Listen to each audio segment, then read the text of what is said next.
Assalamualaikum warahmatullahi wabarakatuh.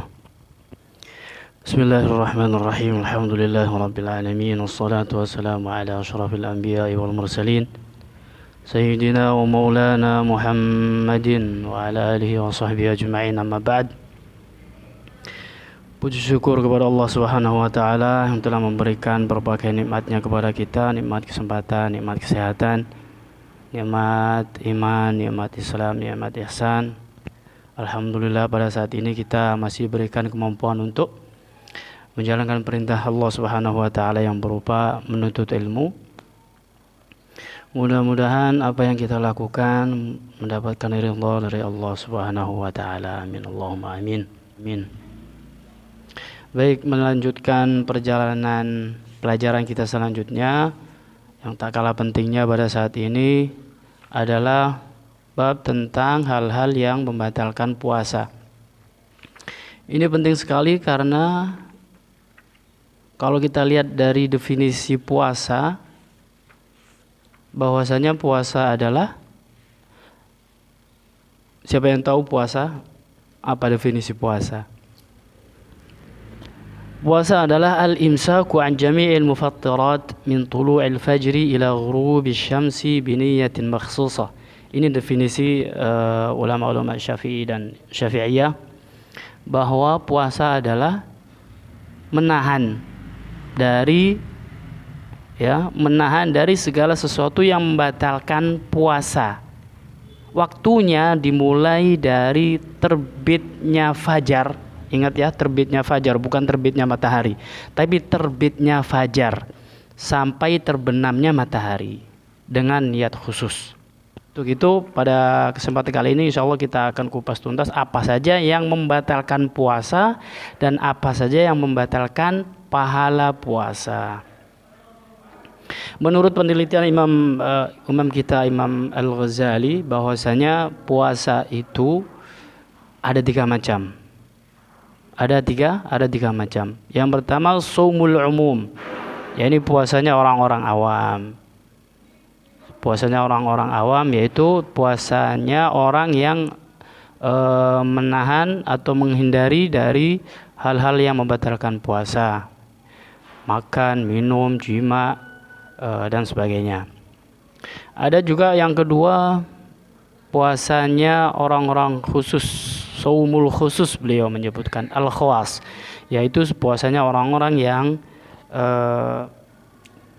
puasa dari atau menghindari dari hal-hal yang sifatnya bermaksiat, baik anggota tubuhnya, pikirannya, hatinya, seperti itu. Menjaga tangannya dari hal-hal yang dilarang oleh agama, menjaga matanya dari hal-hal yang diharamkan yang dia lihat, menjaga telinganya dari hal-hal yang diharamkan untuk didengar, dan sebagainya. Kemudian ada puasa yang berikutnya, puasa saumu khususil khusus, yakni khawasul khawas. Hatinya, pikirannya, gerak-geriknya, semua perbuatannya itu semua dilandasi karena Allah Subhanahu wa taala. Baik, yang pertama hal yang membatalkan pahala puasa. Ini penting sekali, jangan sampai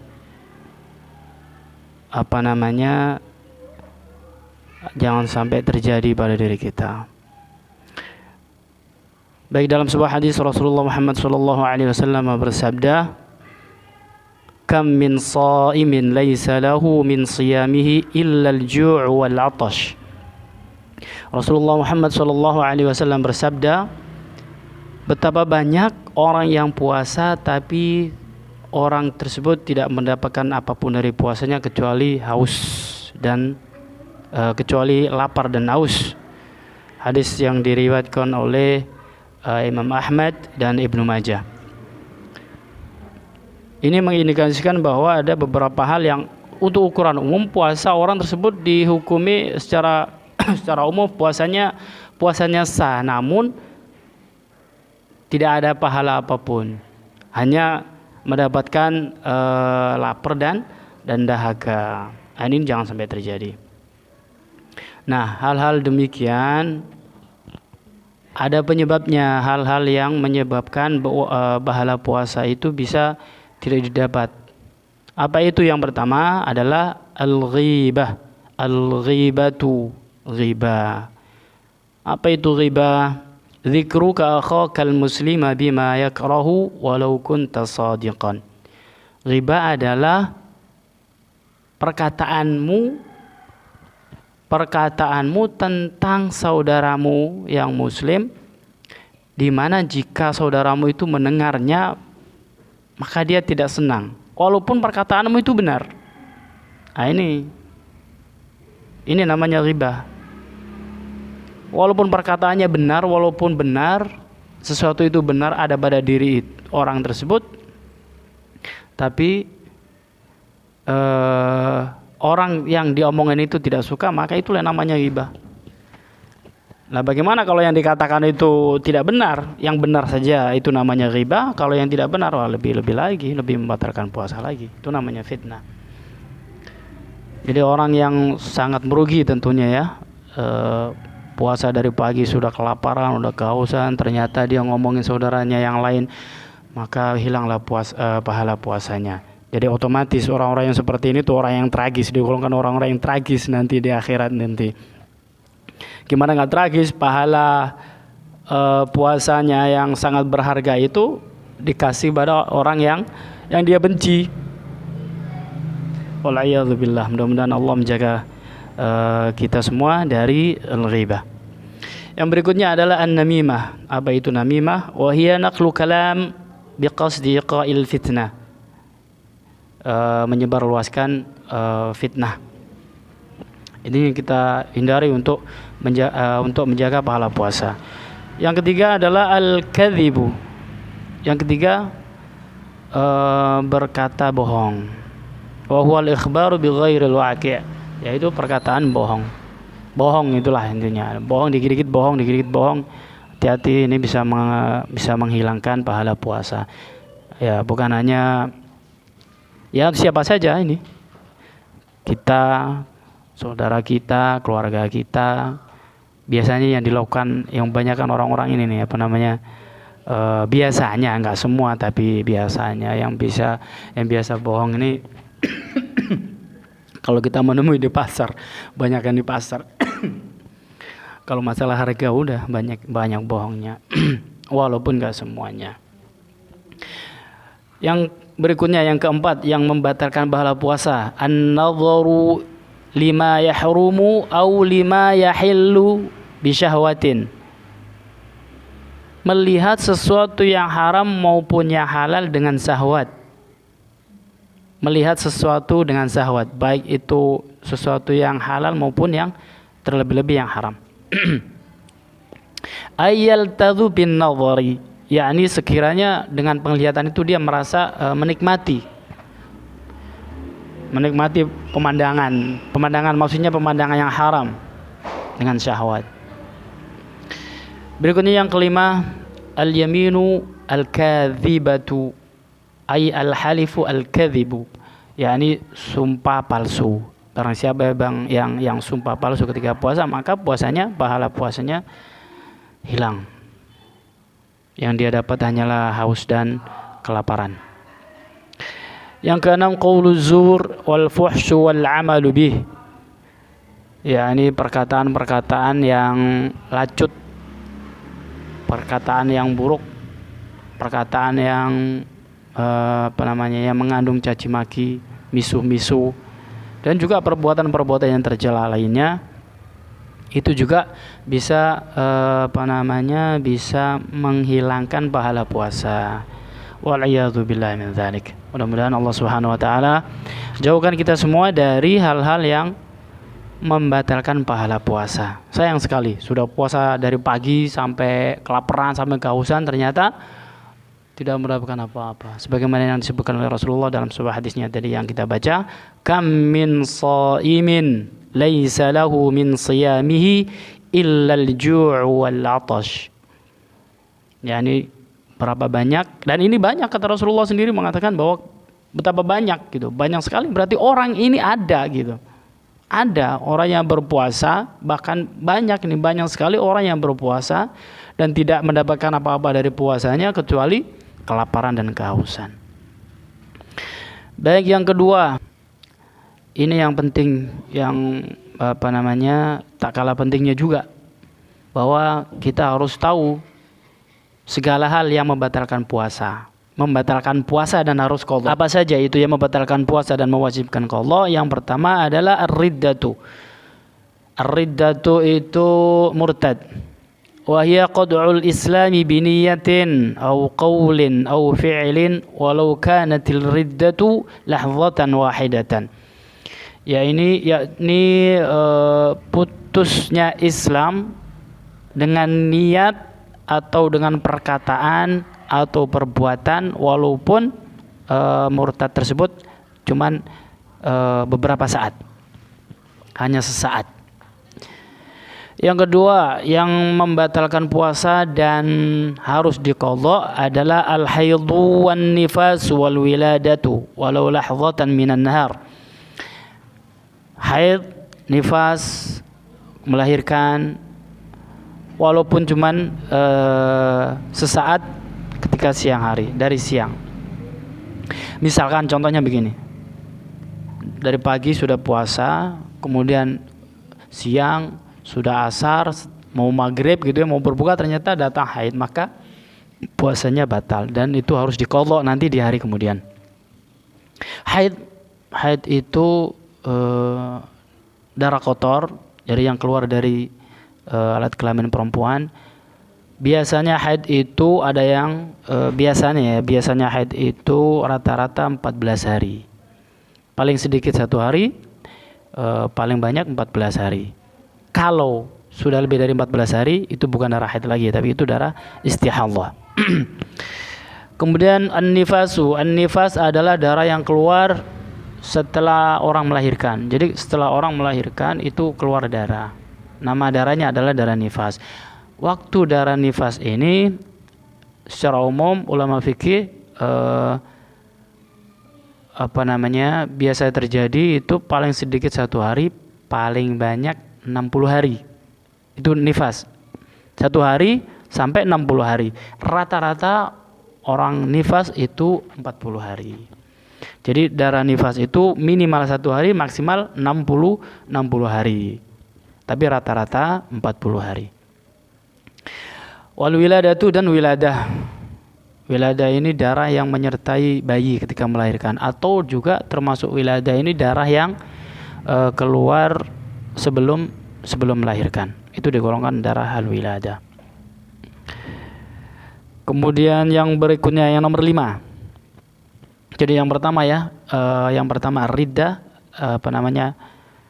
jadi yang membatalkan puasa yang wajib qadha, yang pertama adalah murtad, yang kedua haid, yang disama dengan haid itu nifas, kemudian wiladah. Yang ketiga adalah al-junun. Yang ketiga al-junun, gila, walau lahzatan, walaupun gilanya itu cuma sebentar. Puasa dari pagi sampai siang, sampai sore, habis sholat asar, kumat gilanya walaupun sebentar, itu membatalkan puasa dan harus diqadha di hari yang kemudian. Yang keempat al-ighmamu was-sukru, pingsan, termasuk di dalamnya itu yang koma, was-sukru dan as-sukru itu mabuk. Idza amma jami'an hari. Tapi ada syaratnya. Syaratnya adalah pingsan maupun maboknya itu sepanjang hari, dari habis subuh sampai maghrib. Jadi habis isya lah baru sadar gitu istilahnya. Nah seperti itu, maka puasanya batal, harus diqadha di lain hari. Kalau seandainya ada orang pingsan atau mabok dari pagi, siang sampai sore mau maghrib, ternyata sadar walaupun sebentar sebelum maghrib nih, dalam kondisi berpuasa, maka puasanya terhitung sah, ya, tidak perlu mengulang di hari kemudian. Wal khamisu, dan yang kelima al-jima'u, jima adalah idza jama'a amidan. Jima adalah hubungan intim yang dalam episode sebelumnya akan kita sudah jelaskan. Yang berikutnya adalah yang keenam, As-sadisu yang keenam, usulu ainin min manfadhin maftuhin ilal jawfi. Yakni sampainya ainin, suatu zat min manfadhin dari jalan yang dari anggota tubuh maftuhin, manfadhin maftuhin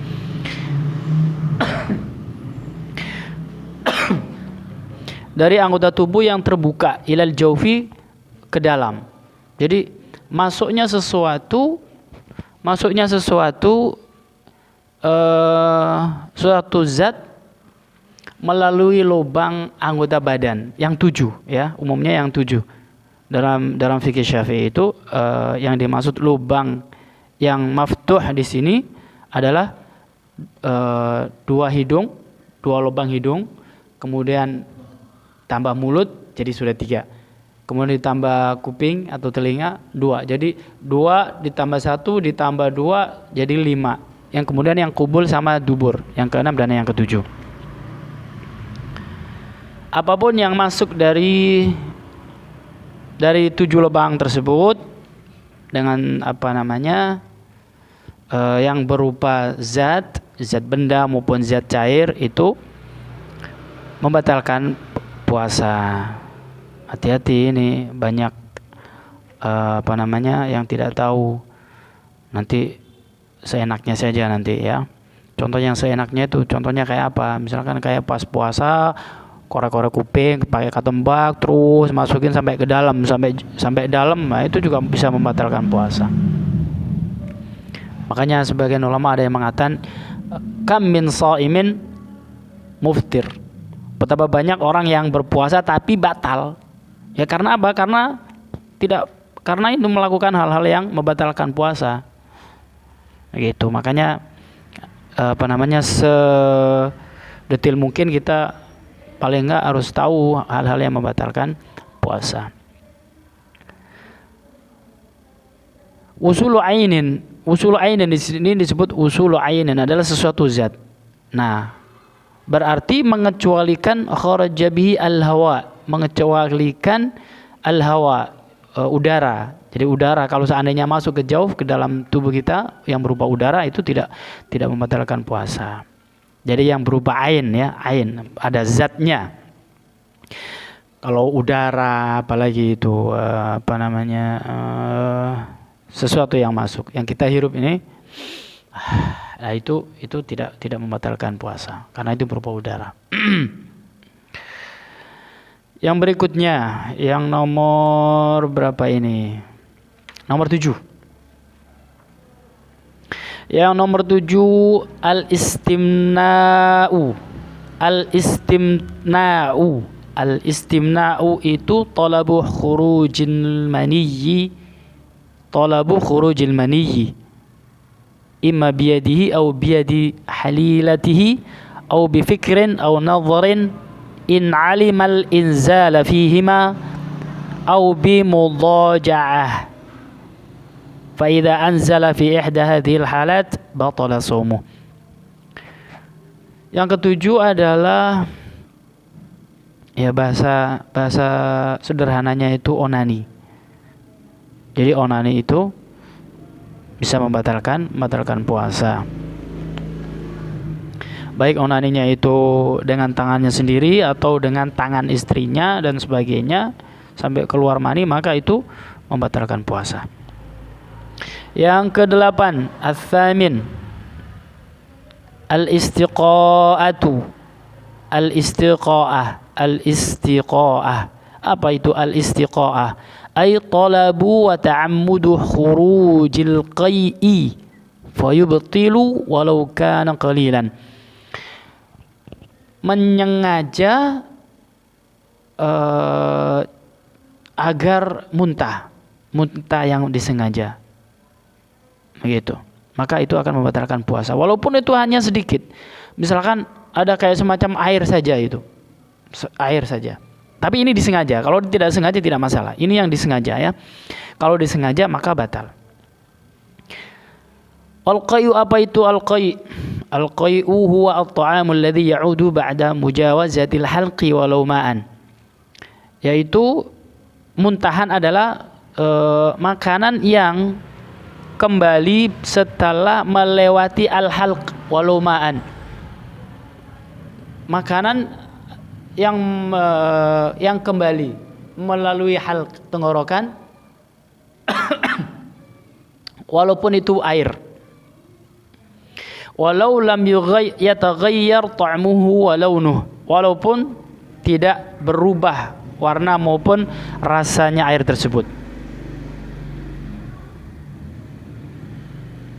Nah, ini kalau disengaja. Adapun kalau tidak disengaja bagaimana? Wal hukmu idza kharaja minhu al-qai'u. Kalau tidak sengaja, namanya juga tidak sengaja, sesuatu yang di luar kemampuan kita. Itu kondisi seperti ini, anna famahu mutanajjisun. Jadi kalau ada yang muntah karena tidak disengaja, maka mulutnya itu mutanajjis, terkena najis.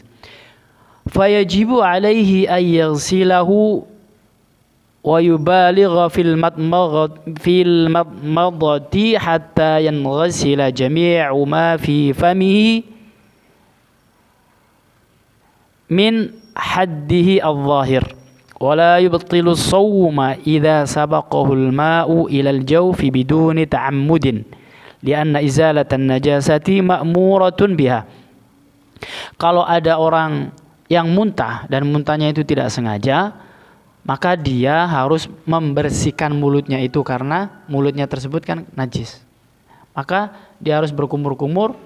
Nah, di dalam kumur-kumurnya itu harus sampai haddul zahir. Haddul zahir itu sebagian ulama mengartikan haddul zahir itu di tempatnya adalah makhraj huruf al-kha.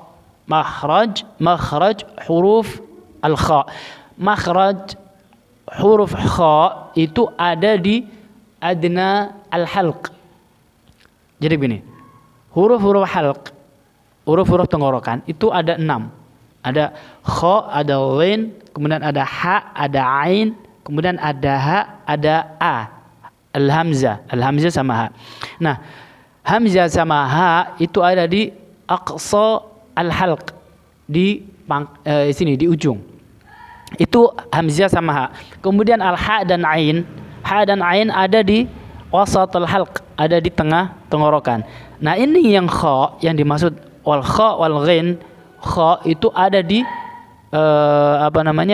ada di pangkal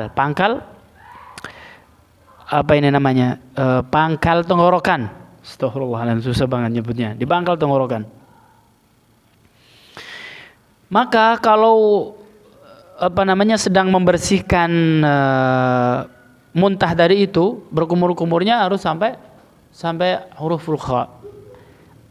Jika ya dalam kitab kita ini, jika tertelan air tanpa sengaja itu tidak membatalkan. Karena apa? Karena menghilangkan najis itu diperintah gitu ya. Kita diperintahkan untuk menghilangkan najis.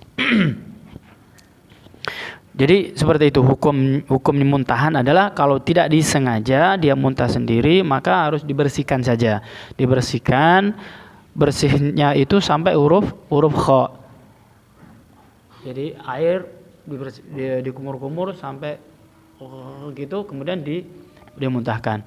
Kalau seandainya air itu sampai masuk ke tenggorokan tanpa disengaja, itu masih dimaafkan. Puasanya tetap sah dan tidak perlu mengganti di lain hari.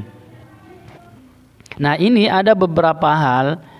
Pembahasan kali ini adalah ada sesuatu hal yang masuk ke dalam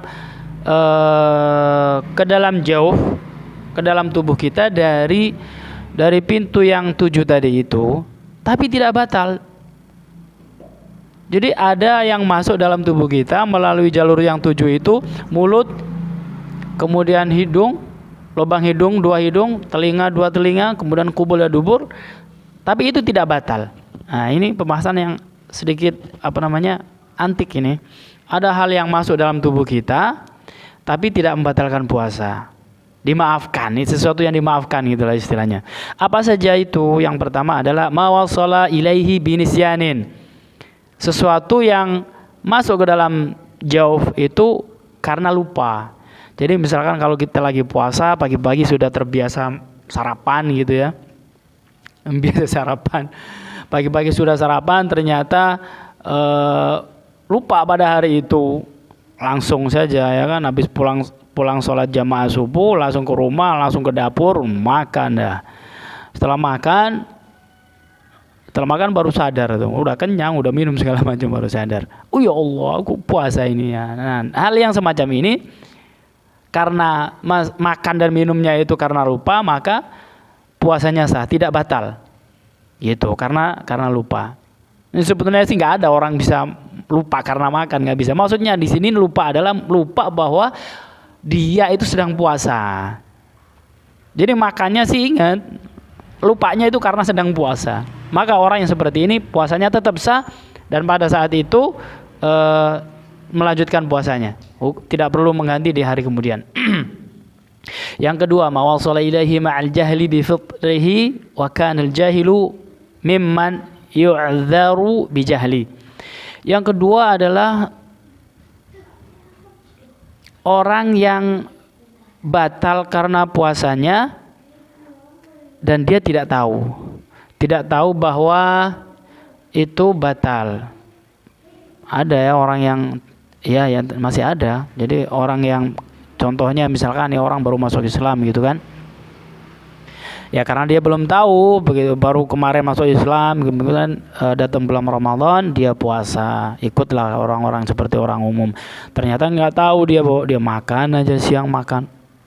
Om, kok makan siang-siang ini kan puasa? Loh, emang nggak boleh puasa? Aku makan. Ya nggak boleh, namanya puasa itu nggak boleh makan, nggak boleh minum gitu. Jadi hal yang demikian ini tidak membatalkan puasa karena dia tidak tahu. Jangan yang nggak boleh itu pura-pura nggak tahu gitu ya, pura-pura nggak tahu itu yang nggak boleh, yang batal puasanya. Tapi kalau benar-benar tidak tahu bahwa makan dan minum itu membatalkan puasa, dia tetap dihukumi puasanya sah. Yang ketiga, ma wasala ilaihi ma'al ikrahi ma'a tawaffuri syurutil ikrah. Yang ketiga karena dipaksa. Ada orang yang dipaksa untuk makan atau minum, maka puasanya tetap sah ya, puasanya tetap sah. Dengan syarat tentunya ya, jangan sampai jadi alasan. Aku dipaksa nih sama orang ini untuk makanin, tuh kan aku jadi makan nih ya kan. Enggak seperti itu, enggak segampang itu. Ada syaratnya. Syaratnya adalah makan itu dengan rasa tidak suka gitu. Jadi yang dipaksa untuk makan itu dia tidak suka dan dia tidak merasakan kenikmatan makan pada saat itu. Yang berikutnya, yang keempat, mawasala ilaihi bijarayani riqin khalisin tahirin bima baina asnani. yakni sesuatu yang terbawa oleh aliran ludah yang bersih dan yang murni dan bersih. Jadi misalkan begini contohnya, ada sesuatu di celah-celah gigi kita dan sesuatu yang susah sekali untuk dipisahkan dari air ludah kita. Tapi sesuatu itu yang murni, sesuatu yang bersih, maka itu tertelan bersama ludah kita. Nah, hal yang semacam itu tidak membatalkan puasa. Ya, begitu. Jadi dia ikut hukum ludah. Hukum ludah ya. Ludah itu kita menelan ludah itu boleh, tidak membatalkan puasa karena saking susahnya kita dalam menghindari hal tersebut. Tapi kalau seandainya ada kasus ya, ini kasus. Misalkan dia mengumpulkan, dia sengaja nih ludahnya dikumpulin di mulutnya sampai banyak gitu kan, baru ditelan. Nah, hal yang semacam ini membatalkan puasa. Yang berikutnya yang kelima, ma wasala ilaihi wa kana ghubara tariqin. Ada sesuatu juga yang seandainya itu masuk ke dalam tubuh kita, baik itu melalui 7 lubang anggota tubuh kita, tapi itu dimaafkan, artinya itu tidak membatalkan puasa. Apa itu? Di antaranya adalah ghubaru tariqin, wa kana ghubara tariqin. Ma wasala ilaihi wa kana ghubara tariqin. yakni sesuatu yang berupa debu jalanan. Itu kan susah sekali kalau kita menghindar, nggak bisa dihindari. Jadi sesuatu yang susah dihindari, sesuatu yang tidak bisa kita sengaja, dia akhirnya masuk. Jadi debu-debu jalanan itu tidak membatalkan puasa kita. Yang keenam, ma wasala ilaihi wa kana ghurbalata daqiqin wa nahwaha. Sesuatu itu bisa berupa, jadi sesuatu itu yang tidak membatalkan puasa adalah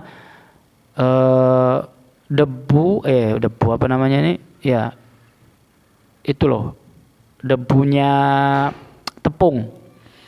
Debunya tepung dan sejenisnya. Jadi kalau ada tepung berterbangan kemudian kita terhirup, itu tidak membatalkan puasa. Karena apa? Karena susahnya untuk dihindari. Yang ketujuh, ma wasala ilaihi wa kana dhubaban tahiran. Ini seru sekali ini. Ma wasala ilaihi wa kana dhubaban. Ma barang wasala yang sampai ilaihi kepada al-jawf. Wa kana dan ada apa? Wa kana lan ono. Apa ma iku dhubaban. Dhubaban itu lalat. Dhubaban ta'iran, lalat yang berterbangan, lalat yang terbang, wa nahwaha dan semisalnya lalat yang terbang. Jadi lalat yang terbang masuk ke jauf. Barangkali ada yang pas nguap gitu kan, mulutnya terbuka, lalu ada lalat masuk, maka puasanya tidak batal. Puasanya tidak batal. Atau sejenis lalat, apa itu, kayak nyamuk, merutu dan sejenisnya itu. Begitu pas lagi nguap masuk lalat, merutu dan sejenisnya itu, maka itu tidak membatalkan puasa. Yang berikutnya ini ada beberapa persoalan di dalam puasa, hal-hal yang penting yang terjadi ini ya. Yang pertama adalah ini salah persepsi ini yang terjadi ini di kampung-kampung ini, terutama yang jauh dari pondok pesantren. Biasanya mereka menganggap bahwa puasa itu dari terbit matahari sampai terbenam. Bukan, yang benar itu terbit fajar, bukan terbit matahari. Jadi ketika ada azan gitu, mumpung ini nih masih azan, belum ini matahari belum kelihatan. Begitu ada azan minum. Nah ini batal puasanya, batal puasanya, gitu ya. Ya kalau kemarin tidak tahu ya sekarang jangan diulang lagi, gitu.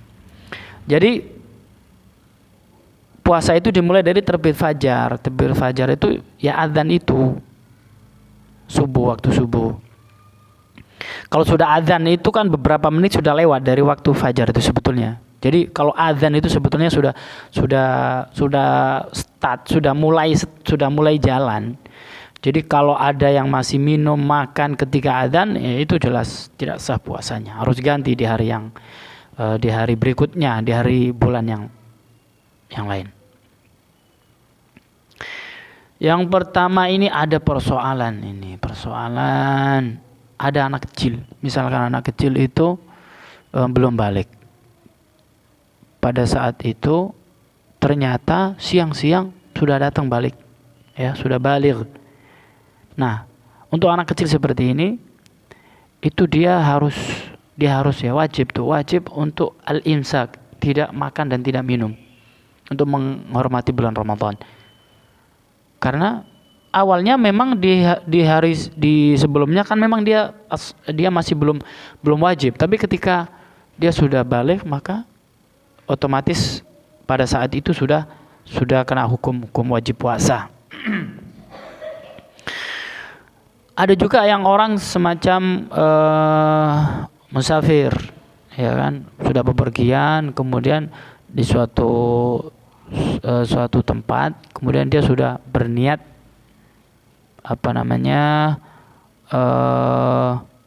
untuk mukim di situ. Yang tadinya dia boleh berbuka puasa, misalkan dia pada saat itu nggak boleh buka puasa, nggak boleh makan, nggak boleh minum dan ya yang lainnya, dia harus menahan itu. Wa syufiyal maradu, seperti orang juga ketika orang sakit, misalkan orang sakit dari pagi masih sakit, kemudian karena sakit kemudian dia nggak puasa, kan boleh dia nggak puasa, orang sakit itu boleh nggak puasa. Tiba-tiba di siang hari setelah sholat zuhur gitu, setelah sholat zuhur ternyata dia sembuh dari sakitnya, maka orang itu wajib al-imsak, dia untuk menahan makan dan menahan minum serta menahan hal-hal yang membatalkan puasa lainnya. Baiklah, kira-kira ini kita sudah sampaikan. Mudah-mudahan apa yang kita sampaikan menjadi ilmu yang bermanfaat. Mudah-mudahan Allah Subhanahu wa taala memberikan kekuatan kepada kita untuk menjalankan ibadah puasa dengan khusyuk, menjalankan ibadah puasa dengan ikhlas, untuk bekal kita untuk menghadap kepada Allah Subhanahu wa taala. Karena pahala puasa itu sangat besar sekali. Kalau amal-amal biasa itu pahalanya bisa 1, bisa 10, yang paling tinggi adalah 700. Tapi kalau puasa itu tidak terukur. Pahala puasa tidak terukur.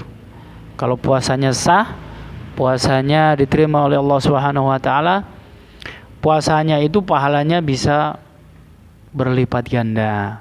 Bahkan di sebuah hadis itu Rasulullah Muhammad SAW menceritakan yang dalam artinya ada sebuah pintu khusus ya. Jadi pintu surga ada pintu khusus yang namanya Al-Rayyan, yaitu pintu khusus untuk orang-orang yang berpuasa. Untuk orang-orang yang berpuasa. Kalau orang yang nggak berpuasa nggak bisa lewat sini, langsung tertutup. Jadi pintu ini dikhususkan hanya untuk orang-orang yang berpuasa. Bisa masuk surga dengan pintu ini, dengan wasilah ini. Nah, ini kesempatan buat kita semua di bulan Ramadan kita berpuasa. Insya Allah mudah-mudahan dengan puasa kita nanti kita bisa ditakdirkan, dan kita berharap untuk itu bisa masuk melalui pintu ini, melalui pintu Al-Rayyan. Amin Allahumma amin. Cukup sekian, mudah-mudahan ada manfaatnya. Mohon maaf atas segala kekurangan dan kekhilafan. Kalau ada kebenaran itu datangnya dari Allah dan Rasulnya. Kalau ada kesalahan dan kekurangan itu dari pribadi Al-Fakir sendiri. Mohon maaf atas segala kekhilafan. Billahi taufiq wal hidayah. Wassalamualaikum warahmatullahi wabarakatuh.